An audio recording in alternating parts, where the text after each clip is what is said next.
Good morning student. Class 12 का second lesson कर रहे हैं हम बाजार दर्शन, जिनके लेखक हैं जैनेंद्र कुमार जी। आज सबसे पहले हम इसका जीवन परिचय करते हैं कि जैनेंद्र कुमार हिंदी साहित्य के सुप्रसिद्ध कथाकार माने जाते हैं। इनका जन्म सन 1905 ईस्वी को उत्तर प्रदेश के अलीगढ़ जिले के गाड़ियागंज नामक स्थान पर हुआ था। इनकी प्रारंभिक शिक्षा हस्तिनापुर के जैन गुरुकुल में हुई थी। इन्होंने वहीं पढ़ते पढ़ते 10वीं की परीक्षा भी पास कर ली थी। इसके पश्चात उच्च शिक्षा प्राप्त करने के लिए इन्होंने हिंदू विश्वविद्यालय में दाखिला ले लिया और इसके साथ साथ में गांधी जी के असहयोग आंदोलन से जुड़ करके इन्होंने बीच में ही अपनी पढ़ाई छोड़ दी थी और वे महात्मा गांधी के साथ उसके आंदोलन में शामिल हो गई थी। वे गांधी जी से अत्यधिक प्रभावित हुए। सन 1984 ईस्वी में उनकी साहित्यिक सेवा के कारण उन्होंने उत्तर प्रदेश हिंदी संस्थान में भारत भारती सम्मान से सुशोभित किया गया। भारत सरकार ने उनकी साहित्यिक सेवाओं के कारण उसे पद्म भूषण से अलंकृत किया गया और 1990 ईस्वी में इस महान साहित्यकार का निधन हो गया। जीवन परिचय के अंदर सिर्फ आपने ये चीज़ लिखनी है कि ये इनका जन्म कब हुआ, कहाँ पे हुआ, कौन सी शिक्षाएं ग्रहण की, कौन से विश्वविद्यालय से किया और इन्होंने जो पढ़ाई होती है किस कारण से बीच में छोड़ दी थी, कौन कौन से पुरस्कारों से सम्मानित किया गया और इसकी मृत्यु कब हो गई है। इसके बाद में ही इसकी रचनाएं कि जैनेंद्र कुमार जी की प्रमुख निबंधकार भी हैं और इनके साथ साथ उनकी प्रमुख रचनाएं हैं उपन्यास, जैसे इन्होंने अनाम स्वामी, सुनीता, कल्याणी, त्यागपद आदि। कहानी संग्रह थे इनकी वादियन, एक रात, दो चिड़िया, फांसी, नीलम देश की राजकन्या।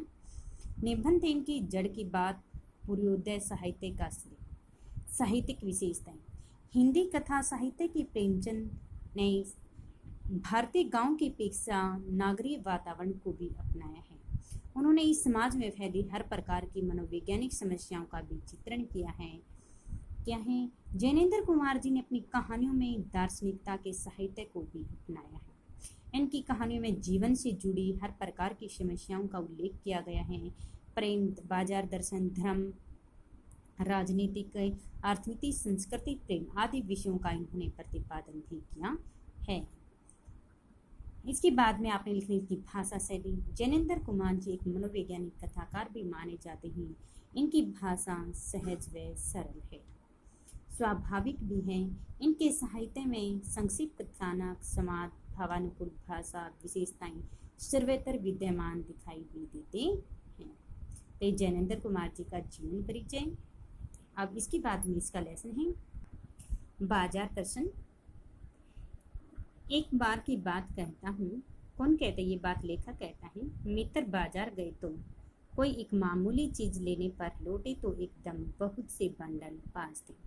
लेखक बताता कि एक बार मेरे मित्र बाजार में कुछ छोटी सी चीज लेने के लिए जाते हैं और जब वे आते हैं तो उनके हाथ में एक बहुत बड़ा बंडल दिखाई देता है।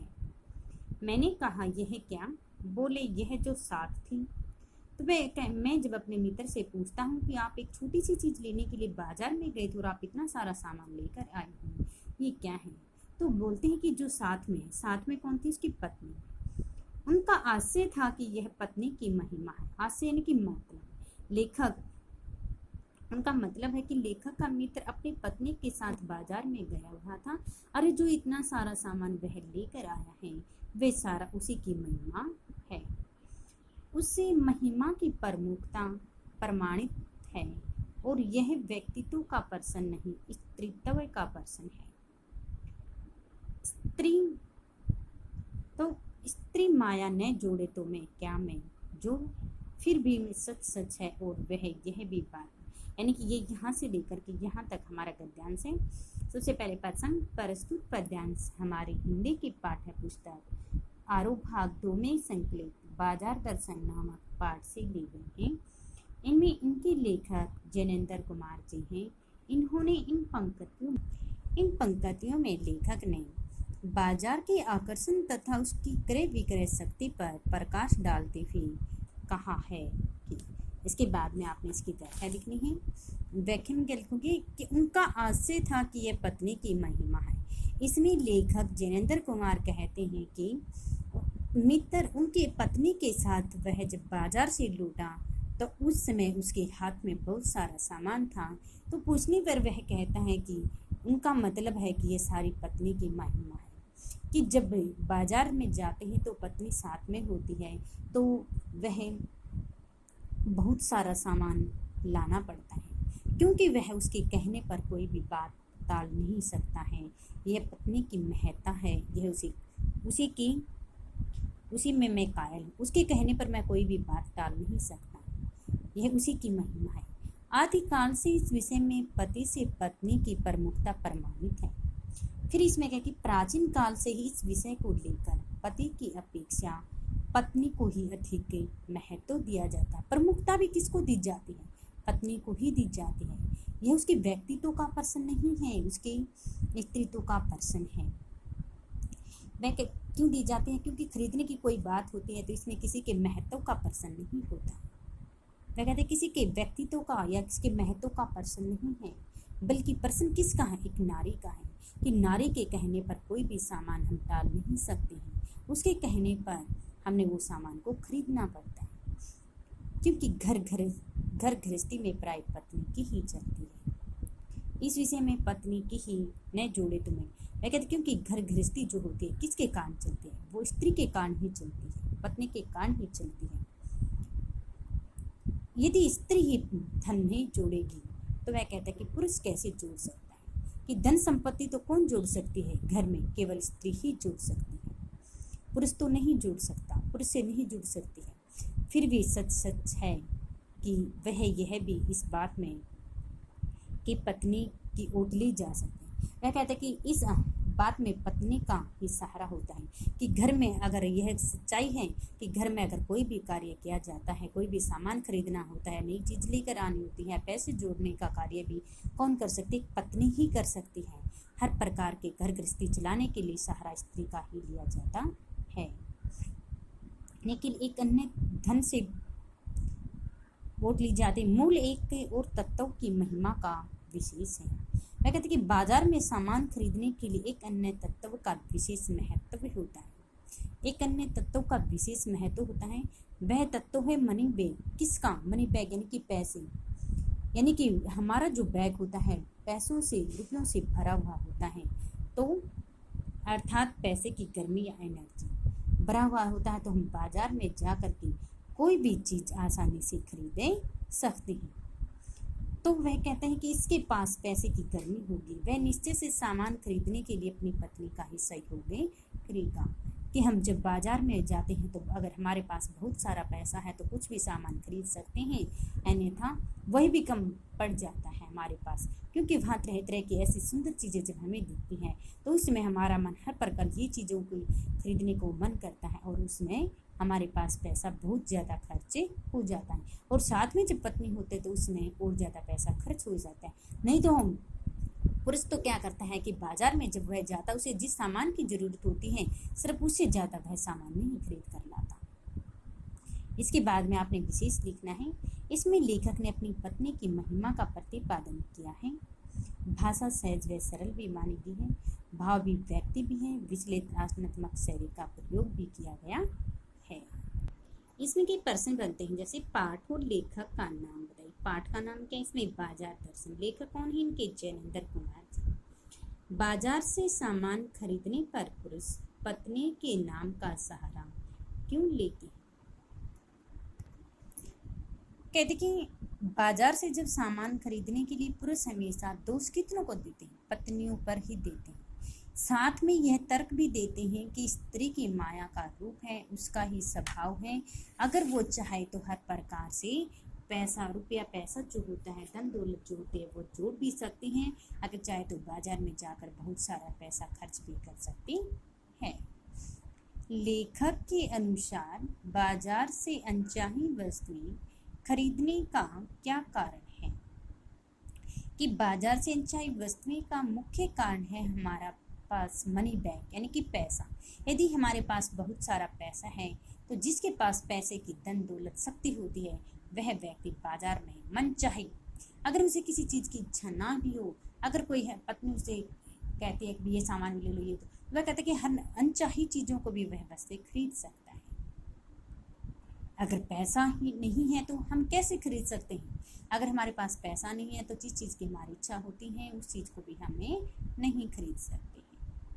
आदिकाल से पति पत्नी में से किसे अधिक महत्व दिया जाता है? कि आदिकाल से सामान खरीदने के लिए पति की अपेक्षा पत्नी को अधिक महत्व दिया जाता है। चाहे पुरुष बाजार में अनचाहा सामान खरीद कर लाए या वह सारा दोष किसको देता है? फिर उसके बाद पत्नी को ही देता है। अगला का ध्यान से, पैसा पावर है, पर उसके सबूत में आसपास माल टाल ने जमा हो तो क्या वह खाक पावर है? पैसे को देखने के लिए बैंक हिसाब देखें, पर माल असाब मकान कोठी। सबसे पहले इसका प्रसंग लिखना है कि इन पंक्तियों में भी इनके लेखक जैनेंद्र कुमार जी ने पैसे की शक्ति पर ही प्रकाश डाला है। पैसा पावर है, उसके सबूत में आसपास माल डाल। इसमें कवि कहता है, लेखक कहता है कि पैसा निश्चय ही एक क्या है? शक्ति है। पावर होती शक्ति। पैसा निश्चय ही एक शक्ति है, पर उसके सबूत में, परंतु वह शक्ति हमें तब दिखाई देती है। कब दिखाई देती है? जब उसके परिणाम स्वरूप घर में काफ़ी सारा सामान एकत्रित किया गया हो। ठीक है, कि पैसे की शक्ति कब दिखाई देती है? जब हमारे पास घर में बहुत सारा सामान, पैसा, जायदाद आदि दिखाई देती है, क्योंकि सामान के बिना पैसे का कोई महत्व नहीं होता। वह खाक पावर है पैसे को देखने के लिए, क्योंकि किसी के पास यदि पैसा है तो यहाँ उसके बैंक के हिसाब किताब से जाना जा सकता है। किसी के पास अगर पैसा तो कैसे पता चलता है? उसके बैंक में हिसाब किताब से जाना जा सकता है। या जो लोगों के पास संभव नहीं है, माल असाब मकान, या उनके मकान, कोठी, आलीशान महल, घर में तरह तरह का यदि सामान होगा तो हम मान सकते हैं। यदि किसी के पास घर में कार, गाड़ी, ट्रैक्टर आदि सारा जो सामान दिखाई देता है तो हम सोच लेते हैं, मान लेते हैं कि इन व्यक्तियों के पास क्या है? बहुत सारा पैसा है। वो अपने आप ही वो पैसा हमें दिखाई दे सकता है। तो पैसे के उपयोग से ही व्यक्ति अपनी पैसे की शक्ति का ही आनंद ले सकता है। जब उनके पास पैसा होगा, उस पैसे के प्रयोग से ही वह अपने पैसे की शक्ति का आनंद ले सकता है, क्योंकि बड़े बड़े महलों में वह रहेगा, खान पान अच्छा होगा, अच्छे अच्छे कपड़े पहनेगा, कार, गाड़ी आदि जो चीज़ें होती हैं उनमें घूमने फिरने के लिए जाता है। तो वह कहती है केवल इन चीज़ों से भी हमें पता चल सकता है कि इन व्यक्तियों के पास कितना पैसा है और पैसे के कार्य क्या क्या कर सकते हैं। लेकिन नहीं, फिर ये क्या कहता है कि नहीं, ये सच नहीं है। लोग संयमी भी होते हैं, यानी कि वहाँ पर कुछ लोग असंयमी होते हैं जो सदा बाजार में आकर्षक में आकर के फिजूल खर्ची कर देते हैं। वह कहते हैं कि आप कहते हैं कि पैसा इनसे जाना जा सकता है, फिर लेकर कहते हैं नहीं, कुछ लोग ऐसे भी होते हैं जिनके पास बहुत सारा पैसा होता है लेकिन वे पैसे के खर्च नहीं करते हैं। वो अपने ऊपर क्या होते हैं? काबू कर लेते हैं, संयमी होते हैं, बुद्धिमान होते हैं। और कुछ लोग ऐसे होते हैं जिनके पास पैसा नहीं होता और वे बाजार के इस आकर्षक सुंदर रूप को देख करके उसमें उत्साहित हो जाते हैं। वे फिजूल सामान को फिजूल समझते हैं। वे इतने बुद्धिमान होते हैं कि जिस सामान की उनको ज़रूरत नहीं होती उस सामान को वो नहीं खरीदते हैं। केवल वे सामान उतना ही खरीदते हैं जिस सामान की उनको ज़रूरत होती है। बाजार के आकर्षक रूप को देखकर भी वे उस पर उत्साहित नहीं होते हैं। ऐसे लोग कौन से होते हैं? बुद्धिमान होते हैं। सिर्फ फिजूल का सामान भी नहीं खरीदते, फिजूल के सामान को फिजूल मानते हैं कि हमें इस चीज़ की ज़रूरत नहीं है तो बेकार में हमें अपने पैसा क्यों खर्च करते हैं। कुछ लोग ऐसे भी होते हैं। वे पैसा बहाते नहीं हैं, यानी कि वे लोग जो बुद्धिमान लोग होते हैं वे अपने पैसे को बर्बाद नहीं करते हैं। वे बुद्धिमान होते हैं। कौन होते हैं? वे बुद्धिमान होते हैं, खर्च नहीं करते हैं। फालतू की जो वस्तुएं होती हैं उन पर वे खर्च नहीं करते। ये प्रत्येक वस्तु खरीदते समय अपनी बुद्धि और संयम का ही इस्तेमाल करते हैं। बुद्धि और संयम पूर्वक वह पैसे को जोड़ते जाते हैं। ऐसे व्यक्ति अपनी बुद्धि के अनुसार अपनी इच्छाओं पर जब वे काबू कर लेते हैं तो ऐसे व्यक्ति धीरे धीरे करके बहुत सारा पैसा जोड़ जाते हैं। अब संयम करके इनकी बहुत सारा पैसा अपने पास इकट्ठा कर लेते हैं, जोड़ते जाते हैं। वह पैसे की पावर को इतना निश्चय समझते हैं, यानी कि वह संचय इकट्ठा करते जाते हैं। वे लोग, वह कहते हैं कि बुद्धिमान जो लोग होते हैं वे पैसों को इतना आवश्यक समझते हैं कि पैसे के बिना कुछ भी नहीं है। पैसे को उतना अधिक महत्व देते हैं वो, उसके प्रयोग की परीक्षा उन्हें दरकरार नहीं है। वह कहते हैं कि धन की परीक्षा ही उन्हें आवश्यकता नहीं है। वह कहते हैं उस धन के प्रयोग की परीक्षा उन्हें जो आवश्यकता नहीं है, उनका धन अपने आप ही ऐसे जुड़ता चला जाता है। सिर्फ जिसकी इच्छा होती है वही चीज़ें खरीदते हैं और बिना प्रयोग के वही चीज़ों को नहीं खरीदते हैं।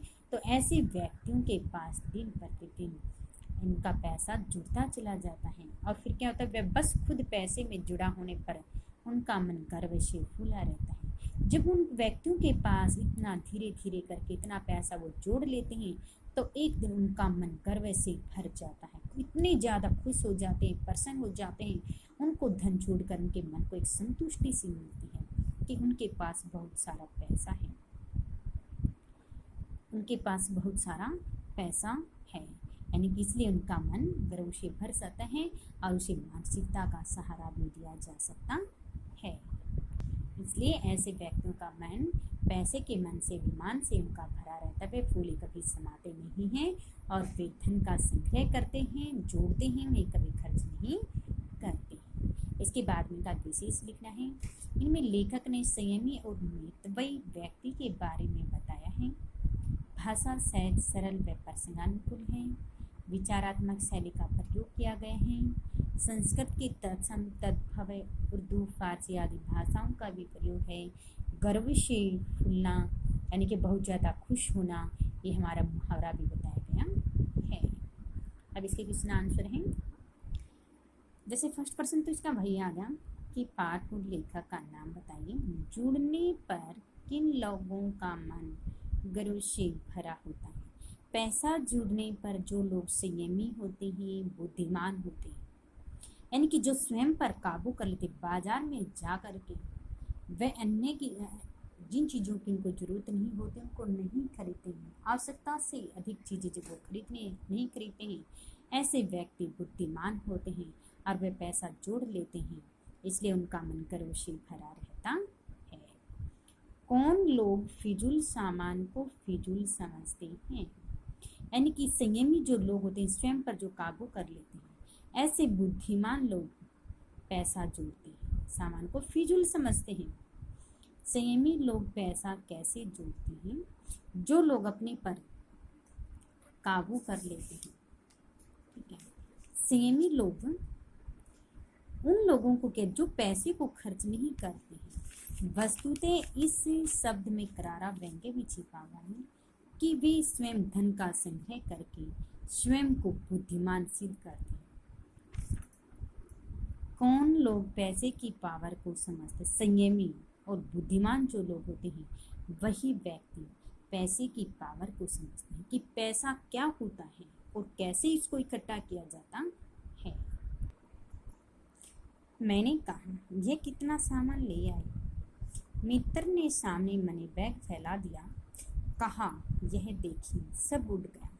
जब मैं अपने मित्र से कहता हूँ कि आप इतना सामान खरीद कर लाए हो, तब मेरा मित्र क्या करता है कि रुपयों से भरा हुआ जो बैग था उसको मेरे सामने फैला देता है और कहता है, देखो मेरे पास इस बैग में कितना सारा पैसा था, सब समाप्त हो गया है।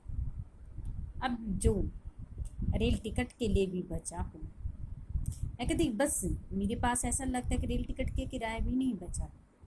मैंने तब तय माना कि और पैसा होता है और सामान आता।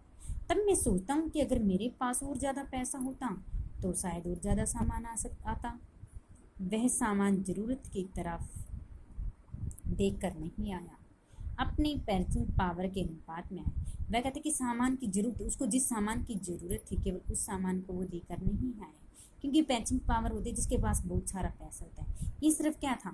पैसे का शक्ति थी। अभी मेरे पास तो बहुत सारा पैसा और उस सामान को वह खरीदता चला जाता है, खरीदता चला जाता है। तो ये सब कुछ पैसे का ही है। लेकिन ठहरिए, इस सिलसिले में एक और भी महत्व का तत्व है जिसे नहीं भूलना चाहिए। उसका भी इस कर्तव्य में कुछ हाथ है, वह महत्व है बाजार। फिर वह कहता है कि देखो, इसमें अकेला अब मेरा ही कसूर है। एक चीज़ और भी है कि ये जो बाजार है, ये बाजार ही एक ऐसी चीज़ है जिसे हमें नहीं भूलना चाहिए। ऐसी सुंदर सुंदर आकर्षक चीज़ें हमें दिखाई देती हैं कि हमारा मन उस चीज़ को खरीदने के लिए लालायित हो जाता है। मैंने कहा, यह इतना कुछ नाहक ले आए।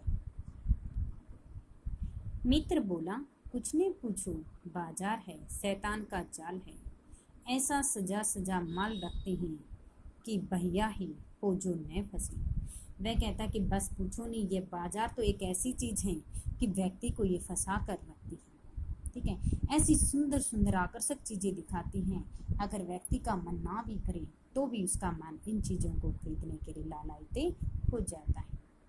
मैंने मन में कहा, ठीक, बाजार आमंत्रित करता है, आओ मुझे लूटो और लूटो, सब भूल जाओ, मुझे देखो, मेरा रूप और किस लिए है, मैं तुम्हारे लिए हूँ, नहीं कुछ चाहते हैं तो भी देखने में क्या हर्ज है। ये भी एक गद्यांश है हमारा। इनमें भी इनके लेखक जैनेंद्र कुमार जी ने बाजार की सुंदरता पर प्रकाश डाला है। मैंने कहा, ठीक, बाजार आमंत्रित करता है। इसमें लेखक का मित्र कहता कि बाजार तो क्या है। उसने बताया था कि पर बाजार क्या है। बाजार तो एक शैतान का जाल है। इसमें सजा सजा कर इस तरह से सामान रखा जाता है कि भोले भाले जो लोग होते हैं, सीधे साधे जो लोग होते हैं, वो भी इस बाजार के इस आकर्षक रूप को देख कर ही उसमें फंस जाते हैं। ये सर्वथा उचित है। ठीक कहा। फिर लेखक कहते हैं कि हाँ, ठीक कहते हो, ये बाजार मनुष्य को अपनी तरफ क्या करता है, आकर्षित करता है, अपनी तरफ खींच लेता है और कहता, आओ मुझे लूटो और लूटो, और बार बार कहते हैं सब कुछ भूल जाओ, सिर्फ केवल इसकी सुंदरता को देखो, सिर्फ मेरे के लिए सुंदरता को देखो, उसके रूप को देखो, उसको निहारो। सजा धजा ये अनूठा सुंदर और अनुपम सौंदर्य है, सब भूल जाओ, मुझे देखो। वह कहता है कि आओ केवल मुझे लूटो, सारी चीज़ों को भूल करके आप सिर्फ मेरी तरफ देखो, मेरे आकर्षक, मेरा रूप सौंदर्य, इसको देखो, सब ग्राहकों के लिए है। ये संबोधन ऐसे कर रहा हूँ, यानी कि जो बाजार वह इस प्रकार से संबोधन कर रहा है कि सिर्फ मेरा ही रूप है, मेरा ही आकर्षक है, मैं तुम्हारे लिए हूँ, नहीं कुछ चाहते तो भी कुछ देखने में हर्ज नहीं जाता। मैं कहता है कि सभी ग्राहक यानी कि बाजार वाले क्या होते हैं, इतना सुंदर, ये सभी को क्या करते हैं, सामान खरीदने के लोगों को संबोधित करते हैं। यदि तुम्हें कोई सामान नहीं खरीदना है तो मत खरीदो, सिर्फ देखने में क्या हर्ज जाता है, क्योंकि वो सोचते हैं कि क्या पता ऐसी सुंदर आकर्षक चीज़ों को देखकर यदि मनुष्य का मन कोई सामान खरीदने का ना भी करता है तो भी वह क्या करेगा, उस सामान को खरीदने के लिए क्या पता लालायित हो जाए। तो फिर वह कहता है कि इसमें देखने में कुछ हर्ज नहीं है, आप उसको देखें सकते, खरीदना नहीं चाहते तो मत खरीदो, परंतु देखने में तो कोई बुराई नहीं है, आओ उसे अच्छी तरह से देखो। अजी आओ, आओ जी इसके पास आओ। इस आमंत्रण में यह खूबी है कि आग्रह नहीं है, आग्रह तिरस्कार जगाता है। मैं कहते कि आओ जी, इस बाजार की सरफ यही विशेषता है, लोगों को अपनी तरफ क्या करते हैं, लोगों को आमंत्रण दिया जाता है, उसकी यही विशेषता है। इसके मध्य आग्रह नहीं, क्योंकि आग्रह तो क्या करता है, मनुष्य के अंदर तिरस्कार के भाव को पैदा करता है और केवल क्या करता है, उनके ऊंचे बाजार का आमंत्रण क्या होता है, मुख होता है। फिर मैं कहते हैं ऊंचे बाजार का आमंत्रण क्या मुख होता है, चुप, कि जो बड़े बड़े जो बाजार होते हैं उनका आमंत्रण केवल मुख होता है और उनसे चाह जगती है। मुख यानी कि चुपचाप वह स्वयं कुछ नहीं कहता, उससे तो केवल इच्छा पैदा होती है कि बड़े बड़े जो बाजार होते हैं, जो बड़े शोरूम वगैरह होते हैं, उनके लाइट्स वगैरह आदि चीज़ों को देखकर व्यक्ति के अंदर क्या होता है, स्वयं ही उन चीज़ों को खरीदने की इच्छा पैदा हो जाती है। उसी देखकर व्यक्ति के हृदय में अपने आप पे उसको चाहने की इच्छा पैदा हो जाती है। उस पर आकर्षित हो जाता है, उसके आप ही उसकी मतलब चाह जगती है। चाह मतलब अभाव, यानी कि यही उसका अभाव है, यही उसका मतलब है। किसका? उस ऊंचे बाजार का। आकर्षक करता है जो मनुष्य को। चौक बाजार में खड़े होकर आदमी को लगने लगता है कि उससे अपने आप काफी नहीं है। तो वह कहता है कि उसके पास अब आकर्षक करता है, तो ऐसा लगता है कि उसके पास जितना भी धन है कम है। तो वहाँ उस चोर बाजार में खड़े होकर के उस आदमी को ऐसा लगने लगता है कि उसके पास जितना सारा पैसा है वो पैसा तो बहुत कम है, क्योंकि इतनी अच्छी अच्छी चीज़ें हैं। मेरा मन लालायित होता है, इच्छा करते हैं कि मैं इस चीज़ को भी खरीदूँ, इस चीज़ को भी खरीदूँ। तो ऐसे सभी चीज़ों को मैं खरीदने लग जाता हूँ।